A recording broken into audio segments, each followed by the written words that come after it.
আপনাদের মতো সাংবাদিক এবং আমি একজন অভিভাবক। সবসময় আমার অবস্থানটা থাকে ক্যামেরার ওই পাশে। আজকে একটা সঙ্গত কারণে ক্যামেরার এই পাশে আমি দাঁড়িয়েছি, কারণ আমি ফিল্ডে কাজ করি, মানুষের কাছে যাই। আমি নিজেও একজন ভুক্তভোগী। আমার একটা সন্তান আছে। আমার সন্তান ক্লাস 4-এ পড়ে। এবছর তার পুনর্ভর্তি করতে 45,000 টাকা দিতে হয়েছে। গত বছর দিতে হয়েছিল 42,000 টাকা। তো আমি একবার চিন্তা করে দেখলাম যে যাদের বাসায় 3টা বাচ্চা আছে সেই ফ্যামিলিগুলোর কি অবস্থা।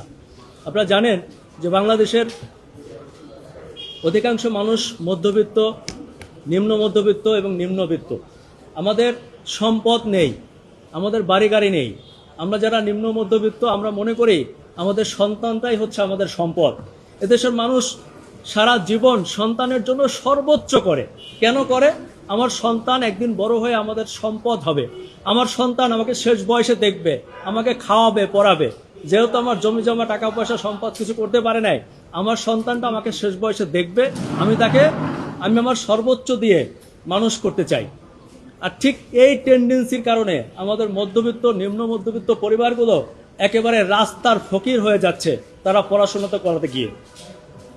আমাকে কেউ কেউ বলে যে ভাই, ভালো প্রতিষ্ঠানে শিক্ষা গ্রহণ করার দরকার কি? এটা আমাদের একটা মানসিক শান্তি বা মানসিক তৃপ্তি যে আমরা চাই আমাদের সন্তানটা ভালো জায়গায় পড়ুক। আপনারা দেখবেন যারা বেশি নিম্নবিত্ত, যারা বস্তি লেভেলে থাকে, পাইপের মধ্যে বসবাস করে, আমি দেখছি তাদের বাচ্চাটাকেও সুন্দর ফিটফাটভাবে একটা স্কুল ড্রেস পরানো হয়। মধ্যবিত্ত বাবাদেরকে আমরা দেখেছি যারা ভ্যান চালায়, রিক্সা চালায়, গাড়িতে সুপারভাইজার, হেল্পারি করে, বিভিন্ন শ্রেণী পেশায় যারা আছে, দেখবেন তাদের শার্টের অবস্থা কি, ছিঁড়ে গেছে, প্যান্ট ছিঁড়ে গেছে, কিন্তু তার বাচ্চাটাকে একটা ভালো পোশাক দিচ্ছে। এটা আমাদের দেশের একদম রাষ্ট্রীয়ভাবে এমনটা হয়ে আসছে, কারণ আমরা চাই আমাদের সন্তানরাই আমাদের ভবিষ্যৎ হোক। কিন্তু দেখেন, আমাদের সেই সন্তানদেরকে নিয়ে আমাদের এই যে আমাদের এত পরিশ্রম, এত কষ্ট, সেই রিজিকটা প্রতি বছর শোষণ করে নিয়ে যাওয়া হচ্ছে শিক্ষা ব্যবস্থার নামে। আমি আরেকটা ব্যাপার আপনাদেরকে মাঝখানে বলে রাখি, আজকে যে কথাগুলো বলছি এগুলো সব প্রতিষ্ঠানের না। আমাদের দেশে কিছু প্রতিষ্ঠান আছে যারা এর ব্যতিক্রম। সবাই যেভাবে টাকা নিচ্ছে তা না, কিন্তু অধিকাংশ প্রতিষ্ঠান নিচ্ছে, এবং এ কারণে আরো দরিদ্র হচ্ছে, নিম্নবিত্ত একেবারে রাস্তার ফকির হয়ে যাচ্ছে এই বাচ্চাদের পড়াশোনা করাতে গিয়ে। আমাদের কথা হচ্ছে, আমরা একটা বাচ্চা স্কুলে ভর্তি করালাম, সে ফাইনাল পরীক্ষায় উত্তীর্ণ হওয়ার পর প্রতি বছর কেন তাকে ভর্তি হতে হবে? এটা কেমন সিস্টেম? আমরা যতদূর জানি সরকার থেকে বলা আছে যে প্রতি বছর পুনর্ভর্তি ফি নেওয়া যাবে না। এই পুনর্ভর্তি ফির নামে দেখেন শিক্ষাটাকে একটা পণ্য বানানো হয়েছে এবং অভিভাবকদেরকে বানানো হয়েছে ক্রেতা। আর এই পণ্য আর ক্রেতার মাঝখানে প্রতি বছর প্রায় 10,000 কোটি টাকার একটা বাণিজ্য তৈরি হয়েছে বাংলাদেশে। এটা আমরা চ্যালেঞ্জ করতে চাই, এবং সেই চ্যালেঞ্জ করতে গিয়ে আমরা দেখেছি যে সরকার কিন্তু ইতিমধ্যেই পদক্ষেপ নিয়েছে, এবং সেই পদক্ষেপের অংশ হিসাবে গত 23শে নভেম্বর 2025 তারিখে সরকার একটি প্রজ্ঞাপন দিয়েছিল, যার নাম্বার হচ্ছে 000724400022562।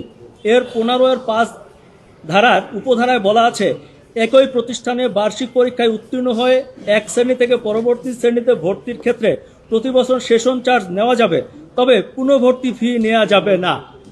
এটি একটি গুরুত্বপূর্ণ প্রজ্ঞাপন, যেটি স্বাক্ষর করেছিল রেহানা পারভীন, শিক্ষা মন্ত্রণালয়ের সচিব। একটা ব্যাপার চিন্তা করে দেখেন, একজন সচিবের স্বাক্ষর করা একটি প্রজ্ঞাপন বাংলাদেশে বাস্তবায়ন করা যায়নি। কেন যায়নি? এটার পেছনে কারা দায়ী, কারা এটি বাস্তবায়ন করতে দেয়নি, সেটা আমরা আমাদের রিটে উল্লেখ করেছি। দেখেন, এভাবে যে 10,000 কোটি টাকা প্রতি বছর বাণিজ্য হচ্ছে, এভাবে চলতে পারে না। আমরা তাই বাংলাদেশ আইন ও অধিকার 8 সংগঠনের পক্ষ থেকে আজকে মহামান্য হাইকোর্টে আমরা একটি রিট পিটিশন করেছি জনস্বার্থে, যেখানে স্পষ্ট আমরা 3টি নির্দেশনা চেয়েছি।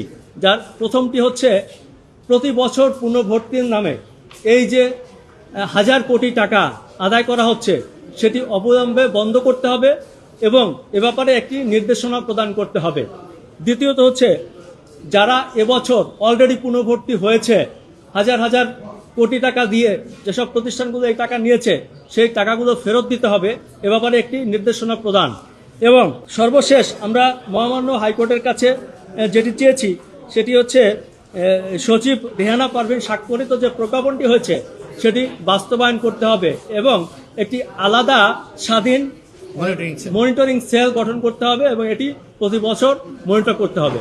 আমরা মনে করি আমরা যদি সবাই সচেতন হই তাহলে শিক্ষাক্ষেত্রে এই যে বাণিজ্য আছে সেটি বন্ধ হবে এবং শিক্ষা পণ্য হবে না, এটাই আমরা চাই। এ ব্যাপারে আমরা সর্বোচ্চ আইনি যত প্রসেস আছে সেটি আমরা অনুসরণ করে সামনে এগিয়ে যেতে চাই।